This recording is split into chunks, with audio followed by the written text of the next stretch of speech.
जय हिंद दोस्तों, मैं हूं आपका दोस्त साहिल कोचिंग जंक्शन से। जैसा कि आप जानते हैं मैं आपके लिए लाया हूं जीएस की एक सीरीज और आज हम शुरू करेंगे उसका पार्ट 2। शुरुआत किसकी हुई थी? आधुनिक भारत का इतिहास। और क्या शुरू किया था? पहला चैप्टर यूरोपियों का आगमन। पिछले लेक्चर में हमने पढ़ा पुर्तगालियों के बारे में। आज कुछ चीजें जो उस लेक्चर में लिखाई नहीं गई मैं आपके सामने लाऊंगा और आप उसको चाहे लिख लें चाहे उसका स्क्रीनशॉट ले लीजिएगा। हम शुरू करेंगे, फिर उसके आगे हो जाएगा थोड़ा सा रिवीजन, बस 2 मिनट ध्यान दीजिएगा। मैं शुरुआत करता हूं हेनरी द नेविगेटर से। वही राजा ना जिसको मैंने आपसे कहा था क्या काम किया था, याद है? पिछली वीडियो में क्या काम किया था? पहले तो मानचित्र तैयार किया था। किसके लिए? समुद्री यात्रा। अच्छा, समुद्री यात्रा करना है तो मानचित्र उसके लिए तैयार किया। फिर रास्ता ना भूल जाओ, समुद्र है ना, तो उसके लिए क्या? कंपास, दिशा सूचक यंत्र, जो आप देखते हो निडिल दिखती है ना, घड़ियों में भी लगा रहता है कभी कभी, वो नॉर्थ साउथ ईस्ट वेस्ट दिखाता है। ये कल आपने पढ़ा था बेटा। स्क्रीनशॉट ले लो, स्क्रीनशॉट लेते चलो, थोड़ा सा तेजी से चलना है। बहुत है आपके पास अभी मॉडर्न हिस्ट्री, 15 से 20 लेक्चर है। 15 से 20 लेक्चर में इसको पूरा आपके दिमाग मुझे डालना है। अगला कौन इंसान? बार्थोलोम्बो डियाजो। क्या कर रहा है? उसके नाव को, सॉरी उसके मैप का इस्तेमाल कर रहा है। किसका मैप? जो हेनरी ने बनाया था। और उसका इस्तेमाल करते हुए याद है कहां तक चलाया था? मैप में याद है कहां तक चला आया था? वो चला आया था यहां से होते हुए इधर। किधर दोस्तों? किधर? यहां तक यहां तक, जिसका नाम इसने रखा था केप ऑफ स्टोन। ठीक, फिर आप देखेंगे कि ये वो इंसान है जो पहली बार कहाँ आया? भारतीय हिंद महासागर में पहली बार आया, अटलांटिक से। ऐसा यूरोपीय है। अगली चीज हम क्या पढ़ रहे हैं इसके बारे में? अगली चीज हमने पढ़ना है कि भैया ये वो इंसान है जो उस नाव का एक नाव बनाता है जिसका नाम क्या था? गैब्रियल। देखिए गैब्रियल नाव, ठीक, इसने बनाई है। हिंद महासागर में आने वाला प्रथम यूरोपीय जो कहां से आ रहा है? अटलांटिक महासागर। बेटा स्क्रीनशॉट लेते चलिएगा। बार्थोलोमियो के बाद अगला नाम क्या है? Vasco D gamma. जो नाव बार्थोलोमियो ने बनाया उसका इस्तेमाल किया, प्लस अब्दुल मजीद के साथ कहां चलाया था? याद आया? ठीक है। तो भारत में, यानी भारत पे पहुंचने के लिए जो समुद्री मार्ग की खोज सबसे पहले किया वो कौन है? Vasco D gamma. लेकिन हिंद महासागर में सबसे पहले अगर कोई यूरोपीय पहुंच रहा है बाय सी वेज, मतलब कि समुद्री रास्ते से, कोई मॉडर्न हिस्ट्री में, वो कौन है? तो बिल्कुल सही, बार्थोलोमियो। ठीक बच्चों, कोई दिक्कत तो नहीं हो रही है इसमें? ये तो था जो पिछला हमने पढ़ाया, लिखाया नहीं था। मैं वैसे पीडीएफ आपको दूंगा और इंटरेस्टिंग तरीके से रहेगा, वो परेशान मत होइएगा। देखिए इसके बाद जो आपको पढ़ना है वो क्या पढ़ना है? असल में हमें पढ़ना था इसके बाद, याद है मैंने कहा था आपसे कि मैं अधिकारियों के बारे में बताऊंगा आपसे, कौन कौन अधिकारी आया था क्रम से और फिर उनका क्या काम रहा, ठीक, क्या असर रहा भारत में। क्योंकि पुर्तगालियों ने जब भारत में पूरा धीरे धीरे थोड़ा बहुत कब्जा भी किया ना इन्होंने, क्योंकि ये व्यापार करने आए, फिर इन्होंने देखा यार इनके यहाँ तो बहुत छोटे मोटे राजा हैं, आपस में लड़ते रहते, फायदा उठाओ, फूट डालो, शासन करो, अपना कब्जा करना शुरू कर देंगे हम। तो जानते हैं पुर्तगाली वो इंसान है जिनके बारे में मैं आपको थोड़ा सा एक यहाँ पर व्यू दे दूं। ये क्वेश्चन भी कई बार आपके दिमाग में आ सकता होगा, आता ही होगा कि यार क्या ऐसा कुछ भी था। देखिए पुर्तगाली वो इंसान है जो भारत में सबसे पहले आए और सबसे अंतिम में गए। कोई दिक्कत नहीं, इसमें तो आप स्क्रीनशॉट ले ही लोगे इसको। भारत में सबसे पहले आए, सबसे बाद में गए। क्यों गए अभी मैं समझाऊंगा क्यों ऐसा हुआ, या अंतिम में क्यों जा रहे हैं। हमने अंग्रेजों को तो भगा दिया, लेकिन इनको भगाने में क्या दिक्कत हो रही है? अच्छा, जानते हैं ये जब आए तो मैंने अभी कहा कि कब्जा करना भी शुरू किया। और आप एक चीज जानते हो, एग्जाम्पल के लिए आप समझिए कि आप कहीं पर किराएदार हो, 2 फ्लोर वहां बना हुआ है, तीसरा तल्ला आप खुद बना दे रहे हो। क्या ऐसा हो सकता है? नहीं ना, मकान मालिक बनाएगा, आप नहीं बनाओगे। अगर आप बना रहे हो तो इसका मतलब आप वहां के क्या हो? बिल्कुल सही, पार्टनर हो, काबिज हो। अब देखिए कोचीन एक इलाका है, वहां पर इन्होंने क्या बनाना शुरू कर दिया? दुर्ग बनाने शुरू कर दिया अपनी सेफ्टी के लिए। अब जरा सोचिए काम कौन कर रहा है? वहां का मालिक बन गया ना ये कहीं ना कहीं। तो भारत में पहली बार कोई यूरोपीय अगर कोई दुर्गीकृत कर रहा है किसी इलाके को तो वो कौन सा है? कोचीन। ठीक इसी तरीके से गोवा, जानते हैं अल्बुकर्क ने 1510 में यूसुफ आदिल शाह बीजापुर के सुल्तान से गोवा छीन लिया था, कब्जा कर लिया था। तो जानते हैं पहला ऐसा इलाका जो भारत का है और किसी यूरोपीय द्वारा क्या कर लिया जा रहा है? कब्जा कर लिया जा रहा है। पहली बार कोई इलाका, पहला इलाका वो कौन सा है? गोवा है। इसके बारे में भी स्क्रीनशॉट ले लो बच्चों, ये पूरा स्क्रीनशॉट आपके दिमाग में रहना चाहिए, क्वेश्चन था, ठीक है। बाकी क्वेश्चन कुछ और भी थे जो मैं आगे चर्चा करूंगा और वो बारी बारी से हम आगे देखते जाएंगे, कोई दिक्कत की बात नहीं है। आराम से बैठो, मजा लो। देखो आज शुरू करते हैं मेन टॉपिक। मैंने कहा ना व्यापार के लिए आए थे, लेकिन धीरे धीरे क्या हो गए? राजनीतिक काम भी शुरू कर दिया उन्होंने, कब्जा वब्जा शुरू कर दिया।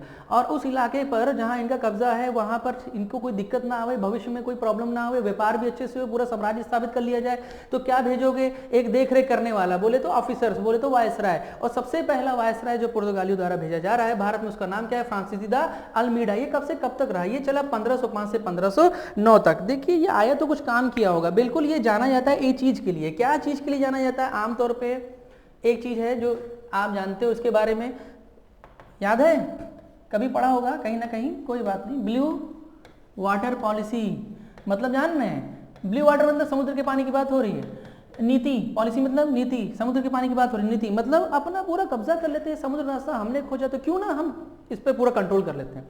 कंट्रोल इन सेंस कि भैया अपना साम्राज्य स्थापित कर लेते हैं, और कोई जहाज वहां से गुजरेगा तो हम कहेंगे हमें क्या दो? चुंगी दो। ठीक, कार्थेज सिस्टम जिसे आप कहते हो, वो पुर्तगालियों ने शुरू किया था। आर्मेडा भी कहेंगे। देखिए कई चीजें लेके चलते हैं, कार्थेज है, आर्मेडा है ना, और काफिला वगैरह, तो फजेंडा वगैरह, वो आपको खैर पढ़ना नहीं है, वो मैं आगे खैर डीपी उसमें दे दूंगा पीडीएफ में। देखिए ब्लू वाटर पॉलिसी चलाई, कौन चला रहा है? कौन चला रहा है? पहला जो आपका ये वायसराय आ रहा है। दूसरा वायसराय जो 1510 से 1515 तक रहा, नाम क्या है? अल्बुकर्क। इसके लिए थोड़ा सा आपको थोड़ा सा समय देना होगा, क्योंकि ये इंपॉर्टेंट है। इंपॉर्टेंट इन सेंस मतलब क्वेश्चन अगर पूछेगा तो बाय चांस इसमें से ही अगला एक टॉपिक पढ़ाऊंगा, उसमें से जरूर पूछता है, अगर उसे पुर्तगाली पूछना है तो। देखिए अल्बुकर्क के बारे में पढ़ लीजिए। अल्बुकर्क का समय समझ में आया? कब से कब तक आ रहा है? वो आ गया है अल्बुकर्क, देखिए वो आ गया है 1509 में, और अगले ही साल 1510 में कब्जा कर रहा है ये गोवा पर। इसको कहा जाता है वास्तविक संस्थापक। किसका वास्तविक संस्थापक भैया? क्या चीज संस्थापक इसने कर दी, वो भी वास्तविक? हाँ, ये वास्तविक है। क्या है? पुर्तगाली साम्राज्य को, या आप कह सकते हैं पुर्तगाली साम्राज्य को भारत में मजबूती से पैड बनाने के लिए, मजबूती से रखने के लिए, मजबूत बनाने के लिए जो काम कर रहा था, जिसकी वजह से असल में पुर्तगाल भारत में मजबूत हो रहा है, वो हो रहा है अल्बुकर्क की वजह से। अच्छा, ऐसा क्या काम कर दिया इसको वास्तविक संस्थापक कहते हो? क्योंकि एक नीति अपनाई इसने। वो नीति बहुत आम सी नीति है, आमतौर पर हर कोई इंसान जो सक्सेस होता है, जो राजा, वो इस नीति को ही लेके चलता है। Carrot and stick, carrot and stick. Carrot मतलब गाजर और डंडे की नीति, नाम से पता चल रहा है। या तो नरम नीति अपनाओ और साथ में कठोर नीति, दोनों का मिश्रण होना चाहिए। Carat and stick. कैरेट में क्या आएगा? क्या काम किया है इसने? नरम नीति से कैसे ये अपना रहे हैं और किस तरीके से ये भारत में मजबूत कर रहे हैं पुर्तगाली साम्राज्य को, कैसे? स्टिक यानी कठोर नीतियों से। देखिए दो चीजें आप समझिए, याद रखेंगे आप इस तरीके से कि भैया अगर मैं स्टिक की बात बोल रहा हूं तो क्या किया, दिमाग में रखिएगा। पहले तो 1510 में जैसा कि अभी मैंने बताया, बीजापुर के सुल्तान यूसुफ आदिल शाह से क्या छीन लिया? गोवा छीन लिया। क्या छीन लिया? गोवा छीन लिया। ठीक, ये आपने अभी पहले पढ़ा कि पहला काबिज क्षेत्र पुर्तगालियों द्वारा। अगली चीज, पहला इलाका जिसको दुर्गीकृत कर रहा है, नाम क्या था? कोचीन। आपने पहले ही अभी क्लास की शुरुआत में मैंने बता दिए दोनों चीजों के ऊपर। ये क्या है? स्टिक वाला काम। अब ये बड़ा हटके काम है, इसमें तो ये इंपॉर्टेंट है, इसमें कोई दो राय नहीं है। दूसरा कैरेट बड़ा इंपॉर्टेंट है इसका, कि नरम नीति क्या अपनाई। तो जानते हैं, आपको लग रहा होगा, देखिए मैं एक चीज लिख रहा हूं, बड़ा अचंभा लगेगा आपको। सती प्रथा का अंत किया। अब पहले जानिए सती प्रथा होती क्या? सती प्रथा एक प्राचीन काल में ऐसी प्रथा थी, जब विधवा हो जाती थी कोई महिला तो अपने पति की चिता के साथ वो भी क्या कर लेती थी? अपने आप को खत्म कर लेती थी। ये थी सती प्रथा, और ये काफी दिनों तक चलती रही। लेकिन जब ये आया तो उसने कहा भाई मेरे इलाके में ये नहीं चलेगी। तो आप लोगों को बड़ा अच्छा आदमी है, नहीं भैया ये बहुत चालाक आदमी है। कारण समझते हैं? हमारे यहाँ प्राचीन काल में विधवा होने के बाद महिला को किसी अधिकार से, कोई अधिकार तो था नहीं कि संपत्ति का अधिकार है, चलो वो जी लेगी किसी तरीके से, उसके पास संपत्ति नहीं, तो वो खुद ही क्या कर लेती थी? आत्मदाह, भैया हम मर जाए वो ज्यादा सही है। लेकिन अब तो महिला जब सती होगी नहीं तो जिंदा है, अब क्या करोगे? उसके सामने समस्या है ना, वो जिएगी कैसे? उसके पास संपत्ति का अधिकार है, समाज से बहिष्कृत है। तो बहुत आसान सा तरीका है, अब वो बची है ना, उसको क्या दे दो? सेकंड लाइफ जीने का मौका, दूसरी जिंदगी जीने का मौका, यानी उसकी क्या करा दो? फिर से शादी, पुनर्विवाह। तो आप देखते हैं सती प्रथा का अंत मध्यकालीन भारत में अकबर करा रहा है, और आधुनिक भारत में राजा राम मोहन राय करा रहे हैं। लेकिन उससे भी पहले कौन करा रहा है? ठीक, अल्बुकर्क, लेकिन अपने फायदे के लिए करा रहा है दोस्तों।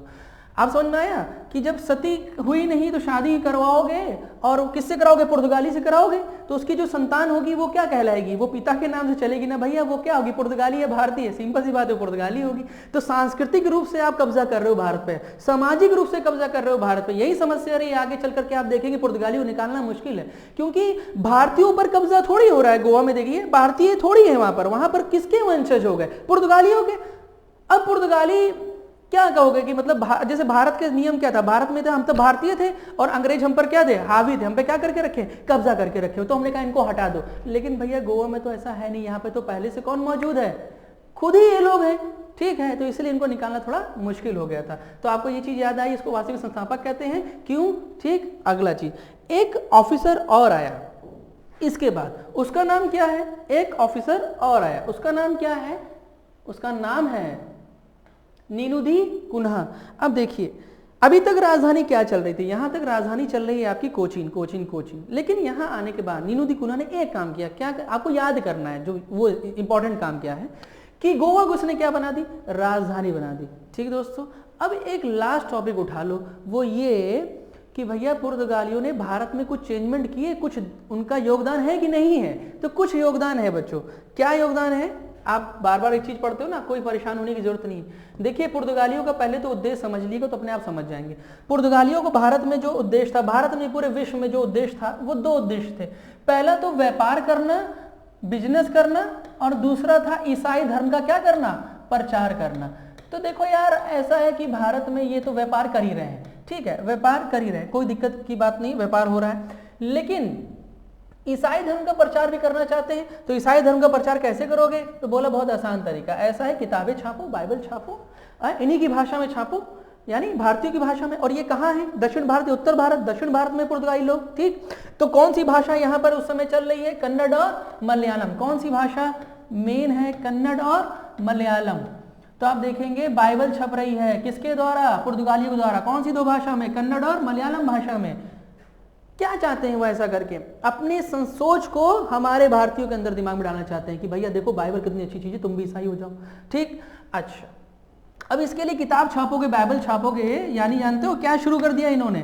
क्या शुरू कर दिया जानते हैं? इन्होंने शुरू कर दी प्रेस। तो भारत में पहली बार प्रेस की शुरुआत किसने की दोस्तों?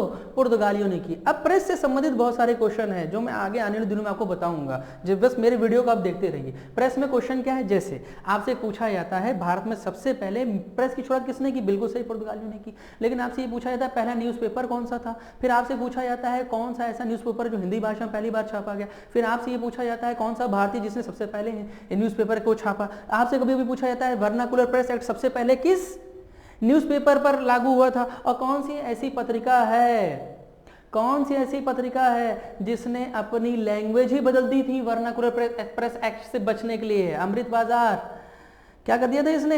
लैंग्वेज ही बदल दी, इंग्लिश में कर लिया अपने आप को। खैर वो एक चैप्टर रहेगा प्रेस का, अभी फिलहाल यहाँ पर इसको रोक लीजिए। क्या रोक लीजिए? कि प्रेस, ठीक है, प्रेस। अगला काम क्या था इनका दोस्तों? अगला जो योगदान रहा वो था गौथिक कला। मैंने कहा तो ईसाई धर्म को लेकर के ये आए हमारे यहाँ। तो ईसाई धर्म को जब लेकर के आ रहे हो तो सिर्फ ऐसा थोड़ी है कि आप किताब छाप दोगे, भैया और भी कुछ काम करना पड़ेगा। तो किया इन्होंने, अपनी संस्कृति हम पर लागू करनी शुरू की। आप देखेंगे एक कल्चर इनका, एक कला है ना, बहुत सारी बिल्डिंग आप देखेंगे ना, गोवा, बॉम्बे, वहाँ का हाई कोर्ट, ये कुछ ऐसे आप पाएंगे। गौथिक कला इस पर डिपेंड है वो। तो आप देखिए पहला काम क्या हो गया? प्रेस लाई पुर्तगाली। दूसरा काम क्या हो गया? गौथिक कला भारत पर, ठीक। ये हम इनसे परिचित हुए हम लोग इनकी वजह से। अगली चीज तंबाकू की खेती, ठीक है, तंबाकू, ठीक। अगली चीज आलू, टमाटर, टमाटर, और किसकी खेती इन्होंने शुरू कर दी? मिर्चा, ठीक है, मूंगफली, मूंगफली, मूंगफली, अमरूद और काजू, ठीक है, मूंगफली, अमरूद और काजू इनकी खेती हमारे यहाँ शुरू कर दिया। मूंगफली, अमरूद और काजू। और एक छोटा सा योगदान दिमाग में रखिएगा, वो ये कि जापान से जो व्यापार करने का एक नया मेथड कि हाँ भाई हम वहाँ से व्यापार कर सकते, दिमाग में कौन दे रहा है हमें, ये लोग दे रहे हैं। ठीक है दोस्तों, तो था इंटरेस्टिंग क्लास। अब देखिए पुर्तगाली हो गया ओवर, इससे ज़्यादा नहीं पढ़ना है आपको, ज़्यादा मत पढ़िए, इतना बहुत है।